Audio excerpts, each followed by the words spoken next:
My wife's stepmother thought it was cute that our 6-year-old daughter was getting verbally and physically bullied at school, so I told our daughter that her grandmother was stupid in front of her face. My wife and I have 3 kids. Our youngest, Emily, turned 6 last Sunday. We recently had to deal with an issue in Emily's school. Last year, a new student joined her class and started bullying her. He'd make fun of her, call her names and steal her stuff to hide it around the school. On 2 occasions, the bullying got physical. It took us a while to sort everything out, because the boy's parents were a nightmare and nothing the school did worked. Finally, they threatened to expel him if he didn't leave our daughter alone, and his family got him to stop. He hasn't bothered Emily in months, and she is doing much better. Because of how much of an ordeal this ended up being, many of our friends and family members know what happened. Most were as frustrated as we were, but my wife's stepmother Patty thought the whole thing was cute. Even after we told her everything the boy did, she still insisted he probably just liked Emily and didn't know how to show it. For whatever reason, she's fixated on this. Every time the subject comes up, Patty says she still thinks we're being dramatic and the boy deserves another chance. My father-in-law fluctuates between being angry at the school and agreeing the boy was probably harmless. They never spoke about this near the kids, and my wife and I don't give a shit what they think anyway, so we never worried much about this. We're throwing Emily a birthday party this Saturday. Because my Phil will be busy, we all had dinner together at a place Emily likes the day before her birthday. Near the end of the dinner, she started talking about her party, how excited she was and which of her friends were coming. My Phil asked Emily if the bully was invited. And before anyone replied, he obviously isn't, Patty added that it would be mean if she didn't invite him, because he liked her and would be very sad. Emily looked at me and my wife. I told her, don't worry honey, Grandpa and Patty are both very stupid. Don't listen to them. They looked shocked, but didn't try to argue. We had an awkward goodbye and went our separate ways. My Phil called us on Monday. He apologized for what he and Patty said, but told us he expected me to apologize as well. He said that I crossed a line by insulting him and his wife in front of his grandchildren. My wife and I have been on the same page throughout all this.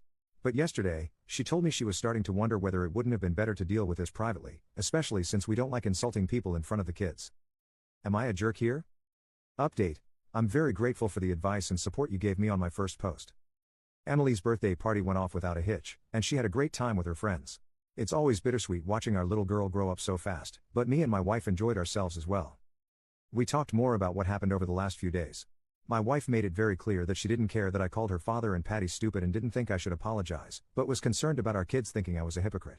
We always aim to teach them to be kind and avoid insulting others, and it doesn't feel fair to hold them to standards we don't hold ourselves to. So Friday night, we sat the kids down and discussed what I'd said. We explained that I was upset at what my in-laws had done and was trying to protect Emily, but that what I said was still not nice and they shouldn't repeat it. I apologized for the language I used. Besides that, my wife and I also talked about how we deal with her father and Patty. I told her I wanted them to apologize to Emily, and I wouldn't say a word to them until they did. She agreed with me. After the party, she texted her father the following, this is a translation. The party went well. About what happened at Emily's birthday dinner. My name, will not apologize. Patty has no right to tell our daughter how she should feel about the boy who made her life hell for months, and neither do you. I'll call you tomorrow and you'll apologize to your granddaughter. If your wife wants to continue being a part of the children's lives, she will too.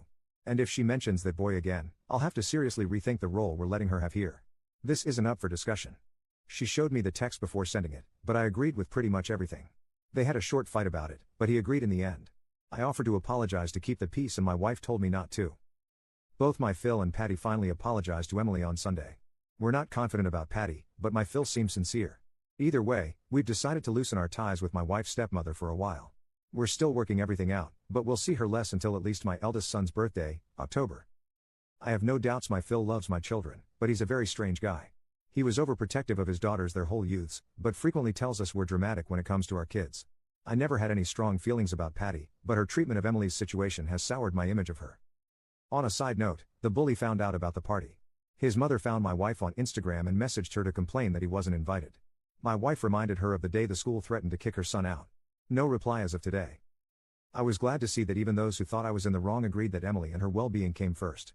At the end of the day, that's all I really care about. This will be my only update. Thanks everyone.